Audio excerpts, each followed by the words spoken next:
प्यार एक अजीब चीज होती है, जितना सुकून देती है कभी कभी उतना ही दर्द भी। लेकिन कोई इंसान जिससे प्यार करता है वो उसकी जान कैसे ले सकता है।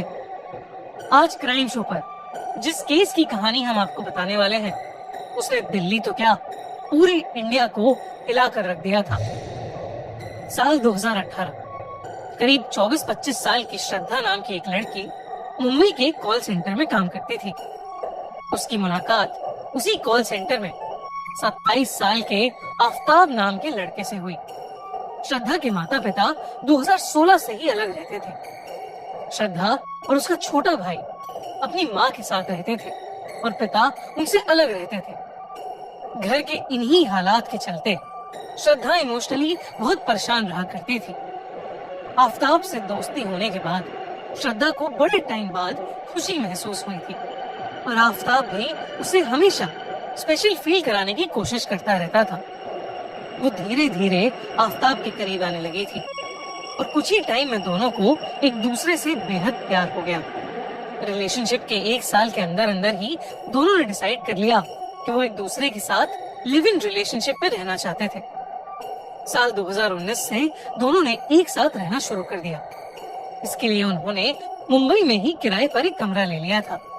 पर श्रद्धा के पेरेंट्स आफ्ताब को बिल्कुल पसंद नहीं करते थे। आफ्ताब मुस्लिम था और श्रद्धा हिंदू, इसलिए श्रद्धा के दोनों ही पेरेंट्स उसके आफ्ताब के साथ रहने के डिसीजन के बिल्कुल अगेंस्ट थे। मगर श्रद्धा जिद पर अड़ी रही। उसने अपनी माँ को ये तक कह दिया कि वो अपने परिवार से अब कोई रिश्ता नहीं रखना चाहती थी और अब उसके लिए आफ्ताब ही सब कुछ है। इसके बाद श्रद्धा ने अपने घर को पूरी तरह से छोड़ दिया और वो आफ्ताब के साथ रहने लगी। वहीं दूसरी तरफ उसके पेरेंट्स बेहद परेशान रहने लगे थे। श्रद्धा ना ही उनसे मिलती जुलती और ना ही उनका फोन उठाती। अपनी बेटी की खोज खबर वो उसकी व्हाट्सएप या सोशल मीडिया स्टेटस से लिया करते थे। ऐसा चलते चलते अब 1 साल बीत गया था और श्रद्धा की माँ अब बहुत ज्यादा परेशान रहने लगी थी।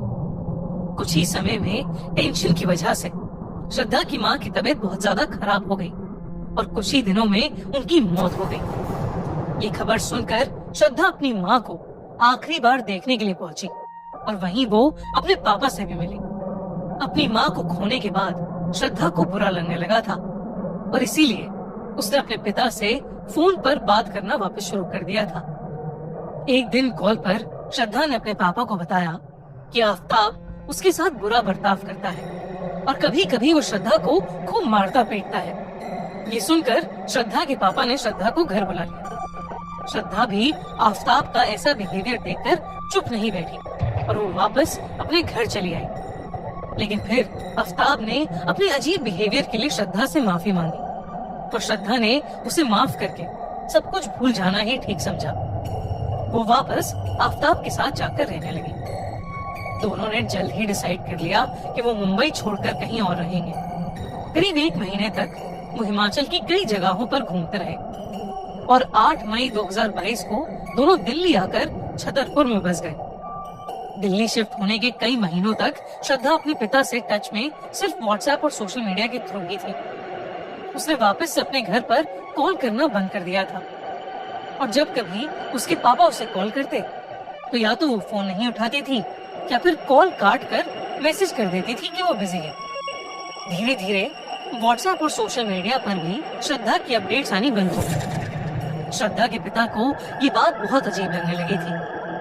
उन्होंने आफ्ताब को भी कांटेक्ट करने की बहुत कोशिश की मगर उसका फोन अक्सर स्विच ऑफ होता। इसलिए आखिर में श्रद्धा के पिता ने पुलिस का सहारा लेना ही सही समझा। वो पुलिस के पास अपनी बेटी की मिसिंग कंप्लेंट लेकर चले गए और इसके बाद वो श्रद्धा को ढूंढते हुए मुंबई से दिल्ली चले गए। श्रद्धा का केस भी मुंबई पुलिस ने दिल्ली पुलिस को ट्रांसफर कर दिया था।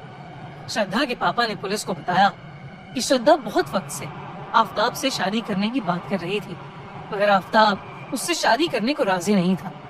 श्रद्धा के पापा को शक था कि आफ्ताब सिर्फ उनकी बेटी का फायदा उठाना चाहता था। जब पुलिस ने इन्वेस्टिगेशन शुरू की तो उन्हें पता चला कि श्रद्धा काफी समय से मिसिंग है। आसपास के लोगों ने बताया कि दिल्ली शिफ्ट होने के बाद से ही आफ्ताब अकेला घर पर रहा करता है। पड़ोसियों ने ये भी बताया कि श्रद्धा जैसी दिखने वाली एक लड़की शुरू शुरू में घर में रहती थी, लेकिन वो काफी समय से आफ्ताब के घर में नहीं आई है, बल्कि कई बार अलग अलग लड़कियां उस घर में आती रही हैं और रात रात भर आफ्ताब के घर में ही रही हैं। ये सब बातें सुनकर पुलिस का आफ्ताब पर शक काफी बढ़ गया था। एक दिन पुलिस ने आफ्ताब को अरेस्ट कर लिया और फिर इस पूरी कहानी की कड़ी खुलने लगी। पुलिस ने जब आफ्ताब के घर की तलाशी ली तो उन्हें उसके फ्रिज से अजीब से मीट के टुकड़े मिले। टेस्ट करने पर पता लगा कि वो सारे टुकड़े ह्यूमन फ्लैश के हैं, मतलब किसी इंसान के शरीर के टुकड़े हैं। पुलिस ने छतरपुर के आसपास के सारे एरिया में स्नाइपर डॉग्स के थ्रू जब छानबीन की तो उन्हें पास के एक जंगल से उसी ह्यूमन मीट के और पीसेस मिले। जब आफ्ताब से इस बारे में पूछताछ की गई तब उसने पुलिस को एक रोंगटे खड़े कर देने वाला सच बताया। उसने कहा कि दिल्ली में शिफ्ट होने के 10 दिन बाद ही उसने श्रद्धा का गला घोटकर उसे मार दिया था। मगर दिक्कत की बात यह थी कि दिल्ली में आफ्ताब के पास कोई गाड़ी नहीं थी, इसलिए उसे समझ नहीं आ रहा था कि वो आखिर उस बॉडी को ठिकाने कैसे लगाएगा। इसके बाद आफ्ताब मार्केट गया और वहां से एक भारी डस्टबिन बैग्स और ढेर सारे रूम फ्रेशनर्स ले आया। उसने श्रद्धा की डेड बॉडी को 35 टुकड़ों में काट दिया और डस्टबिन बैग्स में अलग अलग भरकर अपने नए खरीदे हुए फ्रिज में भर दिया। इसके बाद वो रोज रात में खाने के बाद वॉक पर निकलता और छतरपुर के जंगल में एक एक बॉडी का टुकड़ा फेंका था। इस केस से हैरानी वाली बात ये निकल कर आई कि आफ्ताब के लिए ये सब बहुत नॉर्मल हो चुका था।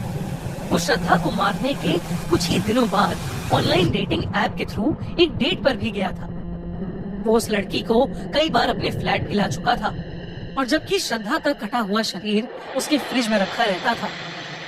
आफ्ताब ने अपनी कॉल सेंटर वाली जॉब वापस से शुरू कर दी थी और वहाँ उसकी एक गर्लफ्रेंड भी बन गई थी।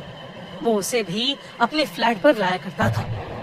आफ्ताब ने पुलिस को ये इन्वेस्टिगेशन के दौरान बताया कि उसके और श्रद्धा के बीच में चीजें ठीक नहीं चल रही थी और एक दिन उन दोनों के बीच बहुत बड़ा झगड़ा हो गया था। गर्मा गर्मी इतनी बढ़ गई कि आफ्ताब ने धक्का देकर श्रद्धा को गिरा दिया और फिर उसके ऊपर बैठ गया और पूरी ताकत से उसका गला दबाने लगा। देखते ही देखते श्रद्धा की जान निकल गई और उसकी मौत हो गई।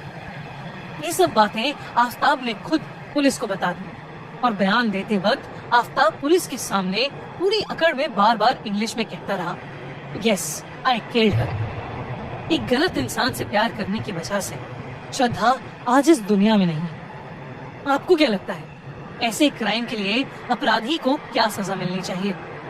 हमसे कमेंट्स में जरूर शेयर करें।